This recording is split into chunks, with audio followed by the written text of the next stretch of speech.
Hello, everyone. Thanks for joining. We'll just give it a few seconds for people to click on and join us, and then we'll make a start. We've got a packed agenda today, so we need to finish bang on 5 because people have got yet more meetings to go to today. Great. Well, I'll kick us off. I'm Morgan Phillips from the environmental charity Global Action Plan. I'm the Director of Education and Youth Engagement here. Just briefly on Global Action Plan, we're an environmental charity. We specialise in work on clean air, so we're the people behind Clean Air Day and also Clean Air Night, which is coming up in January 2026. So look out for that. We also work on big tech, holding big tech to account, looking especially at data centres at the moment and the impact they're having on our environments. So yeah, lots of work on that. And then I'll work on education, and we both work kind of in schools and with schools. So we have our Good Life Schools programme, and increasingly do lots of work in the kind of campaigning advocacy space, of which this work is part of that. So I'm co-chairing this with Dr. Alison Kitson from UCL Centre for Climate Change and Sustainability Education. I'll hand over to you shortly, Alison. But just to let everyone know, this event is being recorded. So if you do need to disappear halfway through, then you should be able to catch up on that in the future. We will be posting that on our education hub, which is globalactionplaneducation.org.uk, where you can find out what we're doing and sign up to our newsletter and so on. There's the Q&A function at the bottom of the screen and the chat function, so you're welcome to use both of those, and we'll hopefully have time for Q&A at the end, which I'll chair. So if you have a question, pop it in there. If you want to direct it at someone specifically, one of our speakers, then please name them in it. Otherwise, we'll just, general questions are totally fine as well. So and I think there's an upvoting sort of function within that, so you can vote questions up if they're the same one as you would have asked. Brilliant. So I will hand over now to Alison, and take this opportunity to thank Alison as well for the work she's done to pull this brilliant curriculum policy proposal together and to bring everybody into probably the most collaborative project I've done actually in a long time. So Alison, over to you. Thanks, Morgan, and big thanks to you for organising this event. So it's really great to have so many people interested in this work. I'm just going to say something really briefly about the aims of this event, and then just provide a bit of initial context for the policy proposal that we're going to be talking about, and then I'll hand over to some other colleagues for a little bit more background. So the purpose of this event is really to introduce in a bit more detail our curriculum policy proposal, which was called The Key Contributions of Subjects to Climate Change and Nature Education. We really want to raise the profile of this work and use it as a way of discussing whole curriculum approaches to climate change and nature education. We've got a panel of educators joining us, so we'll be asking them for their reflections on the proposal and the extent to which it aligns with the sorts of things they're already doing in their classroom across different subjects. So thank you to those panel members for coming along. The format of the event is that we'll be providing some background until about 4:15. Then we will hand over to the panel. Well, I'll be chairing the panel until about 4:45. So it leaves us with a nice chunk of time for questions. So as Morgan says, please do put questions in the Q&A function, because we will have time to do our best to answer them, and would like to really know what you're all making of this and anything you want to contribute to this really important debate. So just some very brief initial background. So this policy proposal, which I should say has been shared with members of the Curriculum and Assessment Review team and with the Department for Education, is the result of a collaboration. As Morgan says, it's been really, really nice to collaborate on this. So it's involved the UCL Centre for Climate Change and Sustainability Education, which is where I'm based, Global Action Plan, in particular Morgan from that organisation, the National Association of Environmental Education and its president, Professor Justin Dillon, will be speaking in a moment, and the Council for Subject Associations and one of its directors, Liz Moorse, again will be talking shortly. So it's a really lovely collaboration of some different but complementary organisations all wanting similar things. And this proposal built on a previous report, which itself was the outcome of an event only in summer 2024, it seems a lot longer ago than that, at the Natural History Museum. That was the first time that we brought together lots of subject associations to talk about climate change, nature and sustainability education. And it was really clear at that event that there's considerable appetite to think about the role of subjects across the whole curriculum in engaging with these issues. Now, since that event and since the report that came out of that event, we've had an interim report from the Curriculum and Assessment Review panel and some sense of where we think that curriculum review is heading. And in that context, we felt we wanted to do something a bit more to further make the case that we really do need to rethink the way in which we're embedding climate change, sustainability and nature education across the curriculum. Because at the moment, as we all know, that is not the case within the national curriculum at all. So that's just some initial context. I'm going to hand over now to Justin, who, just by way of introduction, is Professor of Science and Environmental Science at UCL, and as I said, President of the National Association for Environmental Education. And Justin, you're going to give us a bit more detail about the proposal. Thank you, Alison. Yes. So a couple of months after the Curriculum and Assessment Review panel had published their interim report, Morgan, Alison and I began a series of discussions on how collectively we might respond. I mean, the panel clearly recognised climate change and sustainability as focus areas, but we knew the challenge for curriculum writers and curriculum makers, teachers, is knowing exactly what climate change and nature involves. We were concerned that the review might not recognise the contribution that all school subjects can make, and that science and geography would be seen as the places where young people learnt about these key topics and nowhere else. We were driven, I think, by recognition that while knowledge clearly has a crucial role to play, preparing young people for the future requires clarity about how it will contribute to a more sustainable future and build capacity for action. In other words, a focus on outcomes. Students who are compassionate, collaborative, creative, imaginative, and who are ecological thinkers as well as critical and systems thinkers. We did think about organising a conference to bring together key stakeholders, but we were worried whether anything new would emerge and we'd just be saying the same old thing all over again. We recognised as well that the review is underpinned by a commitment to evolution, not revolution, and we were aware of the ongoing work of organisations such as Teach the Future.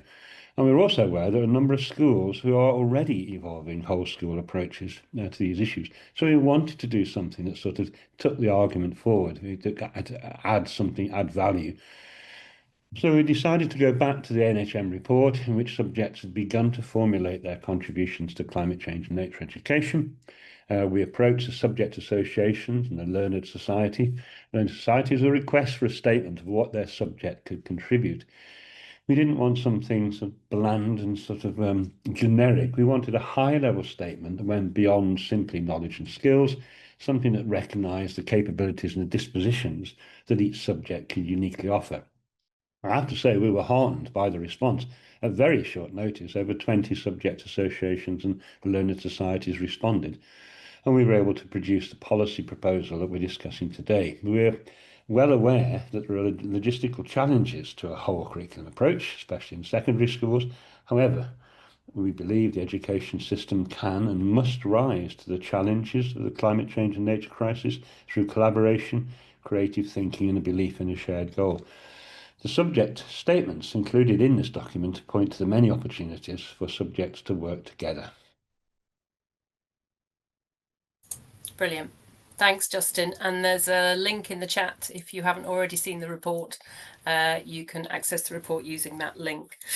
So I'm going to hand over in just a moment to Liz Moorse, who's one of the directors of the Council for Subject Associations and also the CEO for the Association for Citizenship Teaching. And Liz is hugely experienced in curriculum reform, and she will offer her thoughts on what happens next with the review of the national curriculum. Just before I do hand over, I just wanted to say that we did, as I said earlier, we did share this proposal with members of the Curriculum and Assessment Review panel, and indeed with relevant Department for Education colleagues. And just as we've been heartened by the subject association's participation, we've also been heartened by the positive response of the Curriculum and Assessment Review panelists, including Becky Francis, who's leading the review. So we're really hoping that this might make a bit of a difference. Anyway, Liz, can I hand over to you for a bit more on what's next with the curriculum review? Yeah, great. Thank you, Alison, and thank you for the opportunity of working together with yourself, Morgan, and others here today on this policy proposal, because it is really important to show strength in working together around this really important agenda. My experience is as a former civil servant. I worked at an arm's length government body that used to have responsibility for the curriculum and specifically for curriculum and assessment reviews. And as Alison says, I was involved in those, and now I work almost as an outsider trying to influence curriculum and assessment reviews, which many of us on the call have been doing. And it's fair to say that curriculum reviews have changed over time. From the days when I worked in an arm's length body, they were managed by an independent organisation, independent of government, and provided a advice, development, review and implementation approach. Now curriculum reviews are handled by the Department for Education themselves, and certainly the last two, so 2014 and the current one, have involved a panel of experts. The panel of experts' job is to make recommendations that government then considers, and the government will make decisions as to which of those recommendations it takes forward, which of those recommendations it doesn't take forward, and how it takes them forward. We do have another clue, though, as to what happens next, because the Department for Education has released a tender, a contract opportunity for people to write the new national curriculum programmes of study. So we know that there are going to be new programmes of study written because there is a tender out inviting people to bid for the opportunity to write for subjects. We don't know the detail of what will happen, how much change there will be within each subject, and what happens to areas of the curriculum which have, I guess, this kind of whole school cross-curricular nature to them. And we saw in the interim report a number of those outlined. Sustainability and climate education was one, media literacy was another, and financial education was another, and oracy has also been widely discussed. I think it's fair to say that national curriculum subjects, some of which will take a very active role in the climate and sustainability space, will vary between those subjects which are very specifically defined with content requirements that relate to this agenda, and some which may not. But we need to remember that the national curriculum is not the whole story of what schools do and what schools can teach. And I hope that that message is made strongly in the final report as well. So I think we can anticipate that some subjects will be given areas of content that relate to sustainability and climate, and some may not be, but it doesn't mean there are not plenty of opportunities to develop climate and sustainability and ecological education. And I think it will be our job as educators, those of us working in subject associations that work alongside different subject teachers, and those of us who are teachers who are working in schools and multi-academy trust contexts, have an opportunity and I think a responsibility to take this agenda forward on behalf of the young people that we're supporting and teaching. So we don't know precisely what happens next. We can make some educated guesses, but I think there will be this mix between very explicit teaching requirements in some subjects, maybe less explicit or not even there at all, but that doesn't mean there aren't plenty of opportunities to take things forward. I hope in an ideal world, every subject can play its part, and certainly at the Council, for subject associations and the work that I do at ACT as a citizenship educator, we want to see every subject play a part, and I want to see active citizenship and citizenship education play a part in this agenda. Time will tell. Thanks, Liz. Just asking you to look into a crystal ball a bit there, aren't we? But yeah, we'll see. I mean, one of the rationales for the way we've set out the policy proposal, which is about headline aims for each subject, is really to make the argument that even if the curriculum and assessment review and the DFE doesn't want to see additional content, if we have a headline aim, then that provides a different lens to look through existing content. So we're trying to, you know, as Justine was saying, we're trying to provide a workable way of shining a light on these issues without putting in lots of additional content. So we will see. I would really like to see an overarching curriculum aim. Well, I'd like to see overarching curriculum aims full stop. We haven't had those for a while now, and I think that would be most welcome. Anyway, that's great. Thank you very much. We're going to move on now to our panel. And I think what I'm going to do is introduce everybody all at once and fairly briefly. You can find more information about each of our panelists using the links in the chat. You may already have read their biographies when you signed up to the event.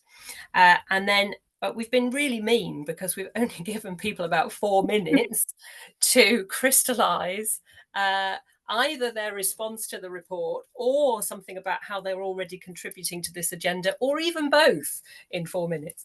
So it is quite ambitious, but I'm delighted to welcome them. So we've got, and this is the order I'll ask you to speak if that's okay, and it's literally the order you're listed on my piece of paper. So it's Morgan's fault, not me, as to who goes first. So the first person to go will be Nasreen Majid. She's a colleague of mine at UCL. She's a lecturer in education and a primary maths specialist. Nasreen will be followed by Alec Fullerton, who's an English and French teacher at Sir Thomas Ritchie School in Gloucester. Then Rachel Saul, a science and sustainability lead and year 3 teacher at West Lodge Primary School in Northwest London. Verity Dove, a history teacher and teacher educator at the Cotswold School, that's a secondary school. And then finally, Rosie Wilson, a primary teacher and creative practitioner specialising in philosophy for children. So it's a brilliant range of panellists across primary and secondary and across different subject areas. So thank you so much. And Nasreen, you have the unenviable task of showing us how this is possible in 4 minutes. Okay, here we go. I've got a script, so I'm going to read it. Thank you, Alison. Thank you, everybody. So this timely report sets the stage of how subtle yet intentional nudges within the aims of the national curriculum can deliver meaningful change, particularly in how we prepare young people to engage with the climate and nature crises. Too often, mathematics sits at the sidelines of conversations about embedding climate change in nature education. It's seen as abstract, neutral, or disconnected from the real world. But in truth, mathematics is a powerful lens through which we can understand and act on the most pressing challenges of our time. Without mathematical thinking, the science behind our changing climate remains out of reach. Understanding IPCC reports, climate models, carbon budgets, and biodiversity indices all demand a level of data literacy. If we want young people to become informed, critical, and hopeful citizens, we must equip them with the skills to interpret and question the data that shapes our world. We therefore have an opportunity to foreground the role of mathematics in building resilient, conscious future citizens, young people who are not only able to understand the climate crises, but who can contribute meaningfully to a more sustainable and just future. The current aims of the mathematics national curriculum already provide a strong foundation to become fluent in the fundamentals of mathematics, to reason mathematically, and to solve problems by applying mathematics to a variety of routine and non-routine contexts. These aims offer a natural framework for embedding climate change in nature education, But as the report suggests, by explicitly including climate and nature education within the overarching aims of the revised national curriculum, we can empower more teachers and school leaders to develop curriculum content that nurtures the knowledge, skills, and values needed for a sustainable future. Let me share a recent project I co-designed with a primary school mathematics lead and pupils. We explored biodiversity through a mathematical lens. The pupils surveyed various spaces within the school grounds, collected data on plants and insect species, and used this to decide which areas needed rewilding. They developed a wide range of mathematical skills, including measuring and data collection, scale drawings and spatial reasoning, using probability to predict future biodiversity outcomes, budgeting and resource allocation, and geometric reasoning in planning new layouts. But beyond the skills, the pupils have collaborated with the National Education Nature Park to develop some mathematics activities for children and teachers across England to see how mathematics can be developed in their own natural spaces. This work aims to exemplify that when mathematics is connected to real-world, meaningful context, it becomes more than a subject, it becomes a tool for change, it becomes a language for justice, for stewardship, and for hope. As educators, we have a responsibility to make these connections visible and invite children to use mathematics to explore the world around them, to ask questions, to notice patterns, to model systems, and to imagine alternatives. This isn't about adding more content, it's about shifting the lens. It's about seeing mathematics not just as a set of procedures, but as a way of thinking critically and creatively about our world. If we want to nurture a generation that can respond to the climate and ecological crises with agency and compassion, then mathematics must be part of that story. Well, that's how it's done, Nazreen. Absolutely brilliant. Thank you. You packed such a lot into actually just shy of 4 minutes. So that's incredibly impressive. Nazreen has introduced me to the whole concept of sustainability consciousness and mathematics role in developing that. I'm really completely won over on that front. Thanks, Nazreen. I'm going to now ask Alec to share his thoughts. So just a quick reminder, English and French teacher in a secondary school in Gloucester. Alec, over to you.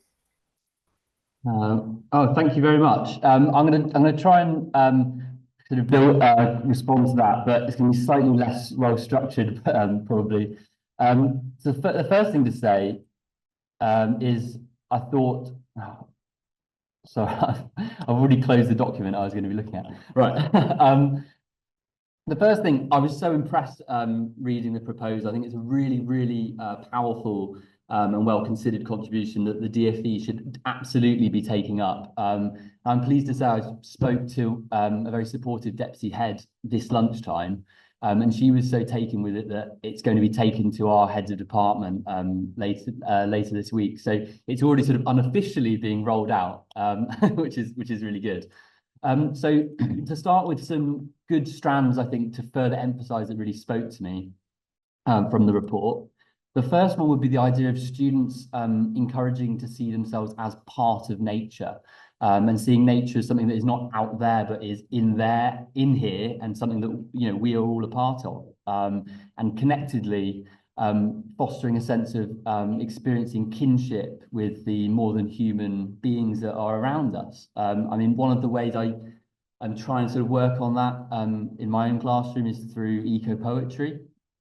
I mean, from its Greek kind of the etymological root of the term, eco or oikos and poiesis literally means homemaking. So it doesn't have to necessarily be just about the writing of poetry in the sort of formal sense, but it's more like a way of reconceptualizing how we live and interact with the world around us. I think the idea of it being adopting a sort of ecological lens as opposed to simply adding on more stuff to teach is really important as well as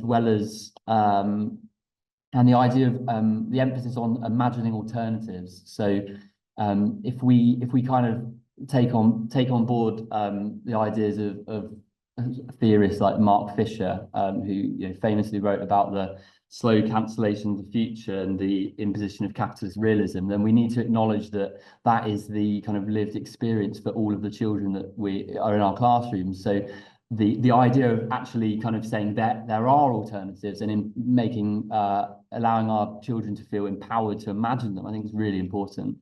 So I'm rattling through a little bit because I'm just conscious of the time. I think the proposal also interestingly raises quite a lot of questions and sort of which I wanted to mention in the sort of spirit of constructive critique. And one would be the sticking within the kind of the traditional subject divisions, which I think clearly has a pragmatic aspect, but it sort of brings to the fore the and prompts us to remember the kind of the colonial histories actually underpinning the development of the current subject division in our schools, and the sort of questioning of whether or not a more sort of interdisciplinary approach might be more productive and should be something that is sort of actively and explicitly encouraged. I also think the question of where is this learning taking place is very important.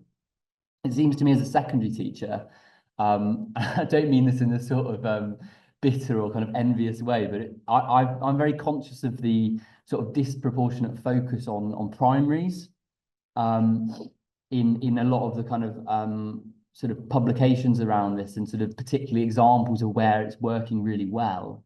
And I think what that suggests is if we look at that a bit more deeply, it begs the question of what is limiting the kind of uptake or implementation of environmental education in the secondary context. And I think the big thing that jumps to my mind is exams, and the focus on exams that is present in some secondary schools from the very moment they enter the building, and actually, teaching at a grammar school, which is a whole separate conversation, but actually really interrelated. This is something that is inculcated into the students before they've even joined the school, and I wonder whether, on a pragmatic level, I would be personally encouraged to take a more radical position towards exams. But on a more pragmatic level, might we see an argument in favour of middle schools, whereby students are kind of spared the intensive focus on exams? I'm aware these are kind of big points, but one final thing, as my timer on my phone's not really worked as I hoped it would. Please just cut me off if I run over. Something that I felt was possibly, but maybe intentionally absent from the proposal was careers as an area, and I'm aware it's not typically something that's taught as its own subject. However, clearly it is relevant to all subjects. And an idea that's really spoken to me recently comes from a Dutch historian called Rutger Bregman, and he unfortunately the English translation of his recent book lost this as its title, but the original German title was The Bermuda Triangle of Talent, and basically speaks to this idea whereby kind of the most it's sort of problematic in a way, but the most students who are deemed most intellectually capable and potentially deemed to be among those who may be leaders in the next generation, or end up effectively not pursuing career paths whereby they'll contribute to making the world a better place, but are quite often lured towards things like consultancy and finance, etc., which I think is an absolutely massive problem, and deeply related with this kind of ecological agenda. Alec, thank you so much. You've actually given us some really great questions for later, as well as lots of food for thought, and I won't tackle any of them yet, but thank you very much. And I'm really pleased that the document has been useful. We very much see it not just as something that's going to influence policymakers, but something that actually is of practical benefit for schools, and they can use it in whatever way they want. And to critique it, great, that's serving a purpose. So following on from your observation that perhaps there's more being done in primaries and secondaries, let's bring in a primary expert. So Rachel, you're on next. Just as a reminder, Rachel leads on science and sustainability, and she's a year 3 teacher in a school in northwest London. So Rachel, over to you. Okay, yeah, sorry, Alex, and I think Emily in the comments as well has also mentioned the focus on primary. Personally, I don't know if it's a focus on primary or simply because we teach the same class, we've got the opportunities for linking our subjects a lot more easily, and we've got that, you know, to make topics interdisciplinary is just logistically much easier, isn't it, in primary? So at our school, we've been developing a sustainability framework for our curriculum, which has been based on the EU green competencies. Which include, as Justin mentioned, things like future thinking, systems thinking, critical thinking, supporting fairness, valuing sustainability. But to kind of adapt them to our setting, we fit them underneath our already existing schools' core values of resilience, inclusivity, kindness, sustainability, being united and being curious. And the aim for this framework is not to change the curriculum, but fit with the curriculum, to make those kind of small nudges, those small changes. So before introducing it, we held various CPD sessions and insets with subject leaders, teachers, the wider school community, because we really wanted people to reflect on their own positionality around sustainability before then asking them to work with the children, because, you know, sustainability can mean very different things to very different people depending on where you know, your own life and your own environment.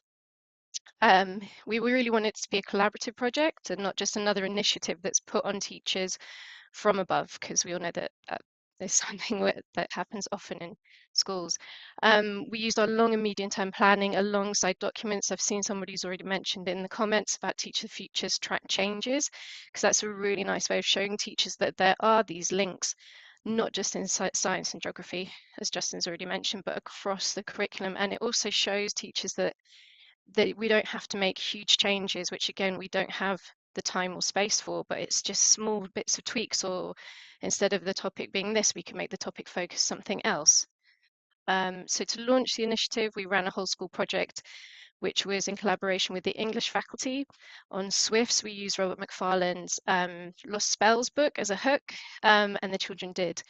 Each year group chose an action to do with Swifts linked to a poem on Swifts, and it was very interdisciplinary. There were so many different projects. The year R wrote and performed a song. There were DT projects, building Swift boxes. There was biodiversity projects, you know, finding out which plants attract the insects which Swifts eat. We wrote to local companies, persuasive writing, for them to encourage more Swifts in their environment as well. It was a really and it actually went over 2 terms. People's families started getting involved, so it was a really all-encompassing project, and really showed staff that it can involve every single subject across the curriculum. In other areas of curriculum, Nazreen was talking about maths. We were involved in the a biodiversity project, and that has kind of bled into maths across the school, with data from biodiversity projects then being reused in statistics projects across the curriculum. Lower down, we've taken kids out for geometry lessons, looking for symmetry, doing directions outside, and also in art, we've been doing an art and nature connectedness project, which has really had a long-lasting impact, with our art leader encouraging us to use, you know, natural materials for art, getting children to go outside and use things they can find in art instead of buying in new materials. And I did have more to say, but I'm coming up to 4 minutes, so I'm going to leave it there. Thank you, Rachel. Just fantastic examples of things you're doing at West Lodge. We're really lucky that Rachel and her colleagues work with us a bit at UCL, and it's a really brilliant example of the kind of holistic approach that you can take in a school, in this case, in a primary school. I'm sure you're right, Rachel, as well, about your relationship with those students, and you're with them for the year, and that does provide particular opportunities to join things up. We know how difficult it is to be more holistic in secondary schools, and we might pick that up in the Q&A perhaps. Brilliant. So from Rachel to another secondary teacher, Verity Dove. So Verity again, as a quick reminder, is a history teacher in a secondary school in Gloucestershire, and Verity's actually been doing a PhD in environmental history teaching. I know, Rachel, you're doing postgraduate work in this as well. So Verity might want to touch on that. But I don't know what Verity's going to say, so I will hand over to Verity now. Hi, Verity, are you there? Yes, hello, thank you. Yes, I will touch on that, but I'll get to it. So I want to begin my slot by saying I wholeheartedly agree with all the arguments made in this report. I'm going to pick up on kind of two aspects of it as related to my own practice, but I think it's a really timely and useful report. From my experience as a classroom practitioner and findings as a doctoral researcher, my main recommendation would be that in order for environmental histories, which I've focused on, to be impactful on a school curriculum, it needs to be embedded as a thread throughout the curriculum and needs to be an adaptation of existing focus rather than an addition of content. So my own experience therefore aligns closely with a central recommendation of this report that focuses on evolution, not revolution, in curriculum change. So I'll outline how I've reached that judgment.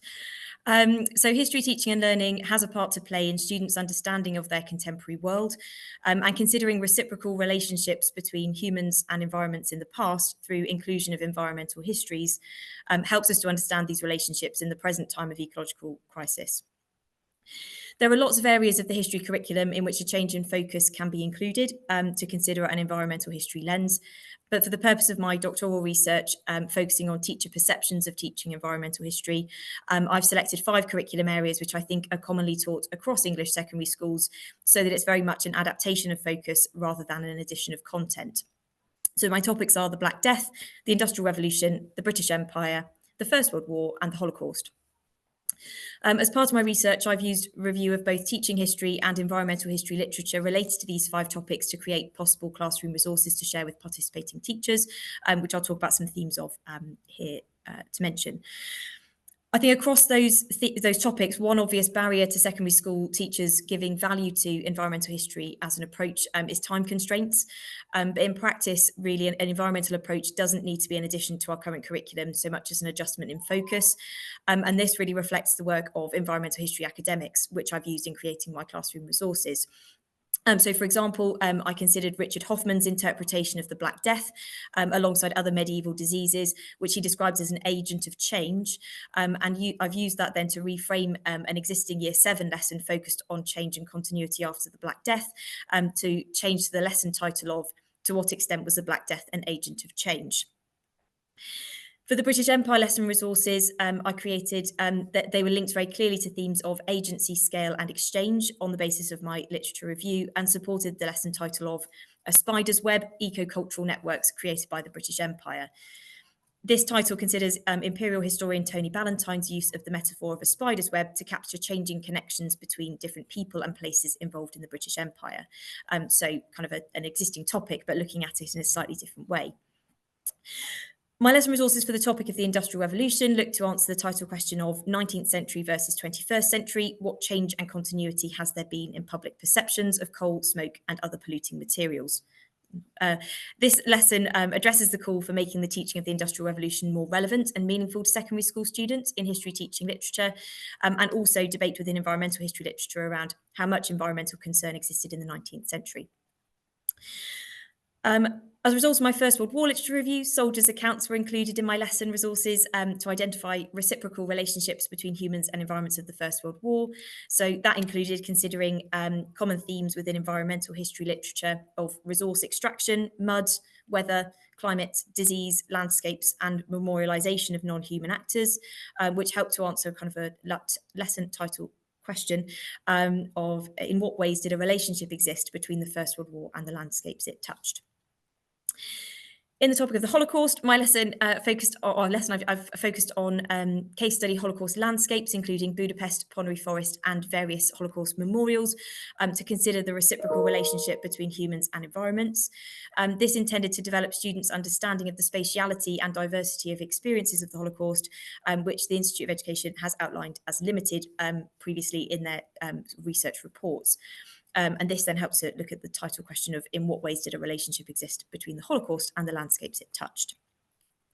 So to return to my kind of initial proposition then, as a result of my experience as a classroom practitioner and findings as a doctoral researcher, my main recommendation would be that in order for environmental history to be impactful on a school curriculum, it needs to be embedded as a key thread throughout the curriculum and must be an adaptation of existing focus rather than addition of content.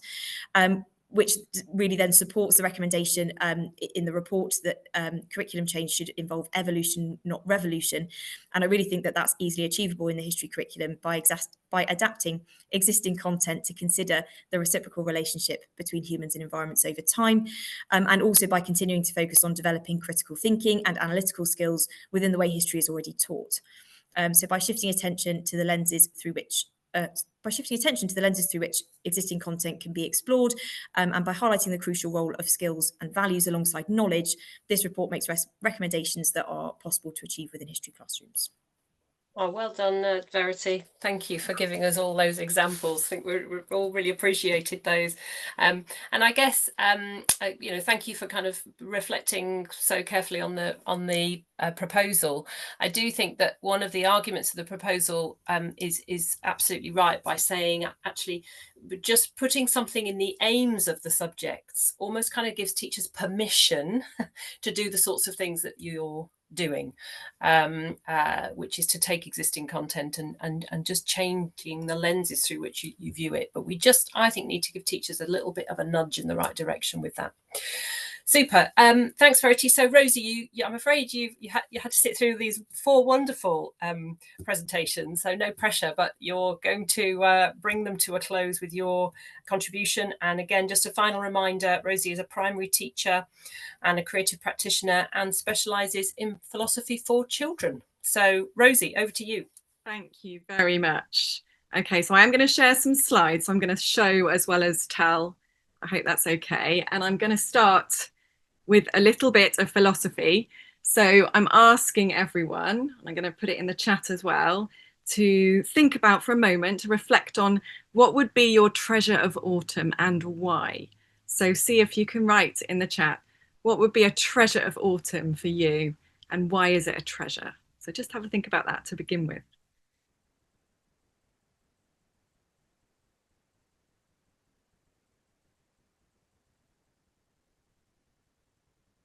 Thank you for your thinking. So I've got fresh, cold air, colours, raindrops, maybe a spider web. Actually, we could take that, couldn't we? We could magpie that from Verity's presentation.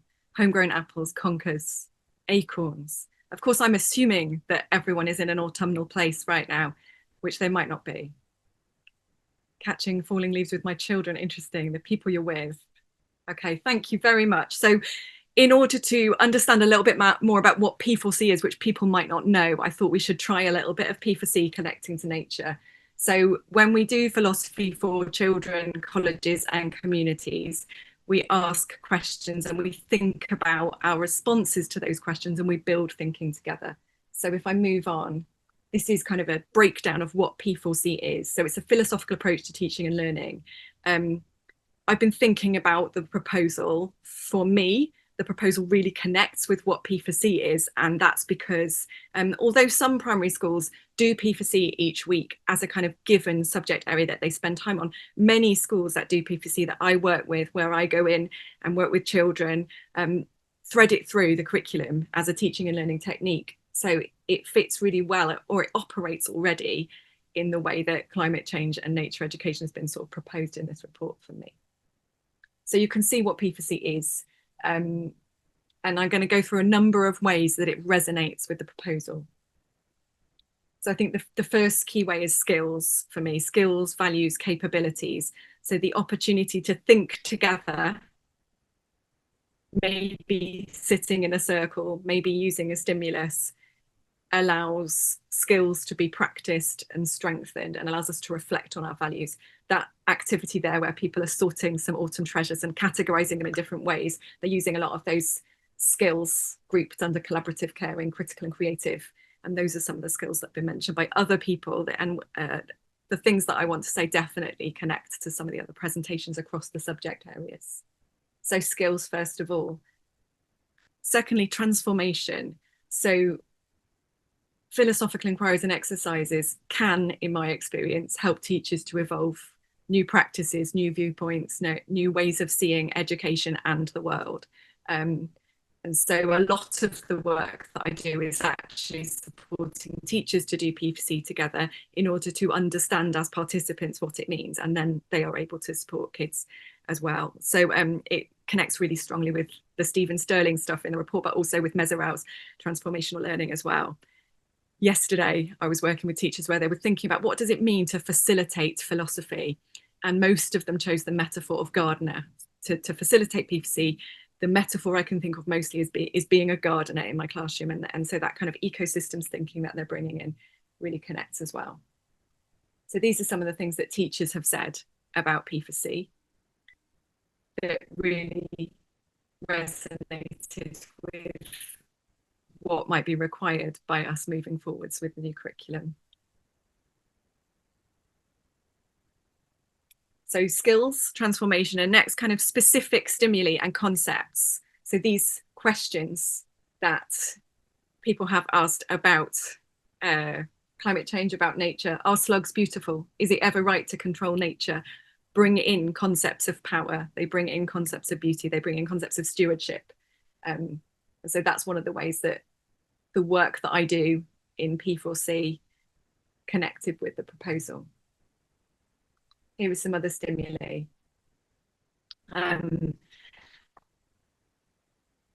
Let me give you an example of an EYFS question. Would you rather be a pet rabbit or a wild rabbit? So children in 3 and 4 year olds think relations with animals, thinking about animal rights. Who should have the right to cut trees down was with the middle one there, tidy, which is about a badger called Pete who likes things tidy and neat, and so he cuts all the trees down. Other questions with that stimulus were, can we ever put things back again to how they were? And if not, what does that mean for us? Is forgiveness important? So other concepts that relate to our climate crisis and to climate change and nature education. Let's take a moment to think about what you see, what you think and wonder. This is a common practice that we do in P4C that really connects again to the proposal. I'm sort of focusing on practice heavily here, I realise. Here are some questions that relate to those images. I've got 2 more points to make. One is about language. So what we do in P4C when we talk and listen and think together is reflect very carefully on the words that we use. And that really resonated with the end of the proposal for me, our relations with nature. One of the projects that I'm involved with is Thinking with Nature, and we look explicitly about the words that we use when we're talking about nature and when we position ourselves in relation to nature. So that's where I want to leave it. The times are urgent, let us slow down. So taking the time to sit together in a busy curriculum and do a philosophical inquiry together, which is deep, which is slow, and which involves a lot of listening and thinking, seems to be part of climate change and nature education going forward. So that's why I feel that P4C and climate change, sustainability education are natural friends. They're symbiotic systems that together thread through curriculum content and concepts. Brilliant. Thanks so much, Rosie. You're getting a lot of love in the chat for that. Thank you very, very much. It's a really nice place to end. So thank you so much to our panel. I'm sure everyone's enjoyed that as much as I certainly have. And it's kind of done exactly what we hoped it would do. So raise questions about the report and what you've liked about it, what else could be done with it, and ways in which your own practice is really showing us the way. So thank you. I think, Morgan, I should hand back to you now because you've been busy curating questions, I think. I have. Yeah, great. Thanks, Alison. Thanks, everyone. Yeah, I will look forward to watching this back because I've been concentrating on which questions have got the most votes to try and organise this short Q&A section. So I'm going to ask one first of the panel. So just put your hand up if you're happy to answer this one. So Anna Gomberg asks, what efforts have been made or are being made to include diverse perspectives in policy recommendations? She makes the point that it's clear that a just transition will require a diverse workforce, which obviously starts with ensuring programmes and schools are inclusive and engage all learners. And I was at a conference actually on Friday in Wales. There's a new report by Shannon O'Connor and colleagues from Swansea University and Keep Wales Tidy around how we are embedding or not embedding climate change education into additional learning needs settings. So yeah, does anybody have any thoughts on this, the efforts being made to include diverse perspectives? Any hands up on this one? Alex, thank you. It was more a thought that I hopefully someone might kind of have some ideas about. Was I felt when looking through the proposal, something that I felt was sort of not lacking, but from a geographical perspective was seemingly less, people were less immediately drawn to it than they might be in other contexts, was the concept of indigenous perspectives. And you know, in the United Kingdom, the question of indigeneity is sort of, to be honest, something I don't really know much about, and has less, you know, in a context like, for example, Australia, if we were to talk about including indigenous perspectives, there might be more obvious kind of communities and practices to draw upon. And, you know, so what would it mean for British ecological education to incorporate indigenous perspectives? And of course, you know, global indigeneity, fantastic, but are there any more kind of geographically connected ones possibly? Yeah, it's a great thought and good question. I reckon some people are working on that. Liz, you wanted to come in? Yeah, I know I'm not technically on your panel, but I just wanted to make the point that the climate crisis was caused because of inequality in the world, and it causes inequality in the world. It affects different people differently in different parts of the world. And so the issues of equality and justice, citizenship and climate need to be brought together. And it's really important that diverse perspectives play a big part in that. So it's definitely something that needs developing, and I think teachers would value support in this area. We've done a bit of work, but more needs to be done for sure. Thank you, Liz. I'll go on to the next question. So Pat Smale asks, I guess this is for the teachers in the room, are teachers still worried about raising the topic with teenagers due to climate anxiety? Lots of discussion around that. Anybody want to come in around experiences of young people's climate anxiety? Rosie. I do feel that their anxiety has often got other roots these days. Social media anxiety is much larger. That's my experience. And I think there are a lot of resources that people have posted in the chat already about building hope and about embodiment. So that really helps as well, doesn't it? I think that our pedagogies are developing to help us support young people a lot more now. That's my response. Thank you, Rosie. Does anybody else want to come in on that one? Oh, yeah, Alec. Just something I didn't mention in my talk earlier was that, so something I find quite sort of dispiriting is the seeming kind of depoliticization of a lot of young people now. And so, for example, our eco club, or whatever you want to call it, we've got, you know, school of 1,300 students. On a good day, we get 10. That's less than 1%. That is absolutely staggering. And you know, of course, that doesn't mean only 1% of students care about the environment, but the lack of kind of, and you know, what's the root of that? Lack of empowerment, lack of kind of care. I kind of don't buy that. So like, you know, what's the problem there? Thanks, Alec. I'm sure you're not alone in your school. I'm sure it's a similar thing across lots of schools. I'm going to go on to a question by Catherine Burke, just rated, I guess. How do we help teachers develop this understanding that we are nature, so that they will also be inspired to work this adjustment in focus? And how can we bring all these initiatives together to help teachers, as teachers become more sustainability conscious? How can we sort of support teachers to do that work around helping people to understand that we are nature. Anybody want to come in on that one?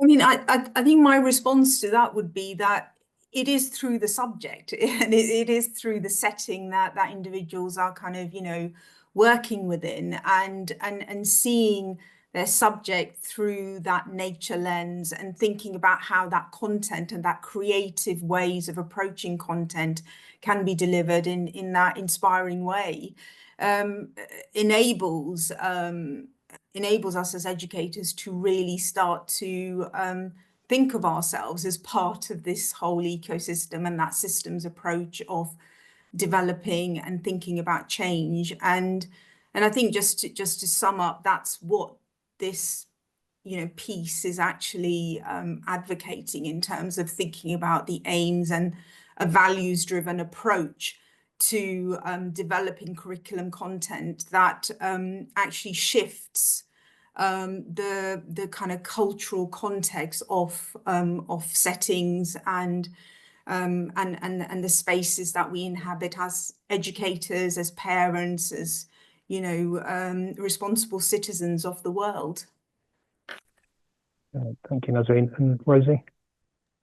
Yeah, I want to connect to a point that Alec made. I do think that it's related to colonial legacy as well, and that there is some unlearning to do and some decolonizing in terms of relations and what the education system is founded on. And I think that teachers often don't get that in their teacher education. So I do think that would help. Just Alex. Oh, sorry, Nazreen, you come back in. No, after you. Thank you. So just to follow up on that, you know, SOS UK have done some work on diversity in this space and the lack of it. So I think the race report is actually a really important piece to, you know, go and have a think about, because if we're thinking about the space of education, but also the space of climate work, there is a real lack of diversity, unfortunately, and that comes through within the system as well. So I guess that's one way of thinking about what can, in addition to what we're trying to do, what can be done in order to encourage young people of colour to really think about going into these spaces and thinking about the work as well. Thank you, Nazreen. Alec, did you want to come in, or? Well, I was just. I think that that's an excellent point as well. But to take it back one step to what Rosie said about teacher training, I delivered a talk last year to a new cohort in the county, and it was. You know, I felt it went well and people were very receptive in general, but it was very much a case of, you know, of kind of 100 people in the room, maybe it was all of the geographers were on board and sort of got it and were sort of contributing enthusiastically, and then beyond that it was kind of the odd person who happened to I don't mean odd in that sense, the odd person who happened to have a sort of interest in it, and kind of like thinking like if the people who are becoming the next generation of teachers are kind of don't have a really kind of developed understanding or engagement or really, to be honest, passion about this, and that's not from an accusatory perspective. If they aren't coming in with the desire to kind of impact this, then like that's a really difficult position to be in. And it says to me that as well as the curriculum needing to change, also the curriculum for trainee teachers needs to massively change. And I, you know, I've been within Gloucestershire, I've been speaking to the couple of providers we have and saying like, look, what are you doing for it? And some of them are great, and then some of them are sort of, you know, there doesn't happen to be someone there who is really got to be in their bonnet about it, basically. Yeah, brilliant. Thanks everyone, and thanks so much for your contributions. We're 1 minute from finishing up, so I'll wrap it up there. There's so many brilliant questions and comments in the chat, and so yeah, it's probably be worth following up on a rewatch of some of this, because there's so much rich discussion going on here.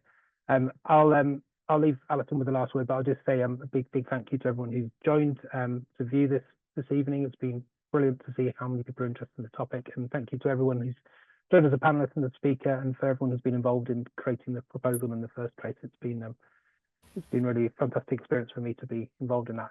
I'll leave the last word to you, Alison. Thanks, Morgan. Well, I just want to say thank you to you, and also thanks to everyone on this call, really. I mean, it's people like you that, well, we keep each other going, I think, and that's what we need to keep on doing. Keep the pressure on the government to do a bit more in the curriculum, but let's keep on doing what we're doing anyway, because I think there's a big space for teacher creativity, as we're seeing today, and that's going to make as much change, I think, as a new national curriculum. So thank you very much to everyone and to all our partners and to the brilliant panelists.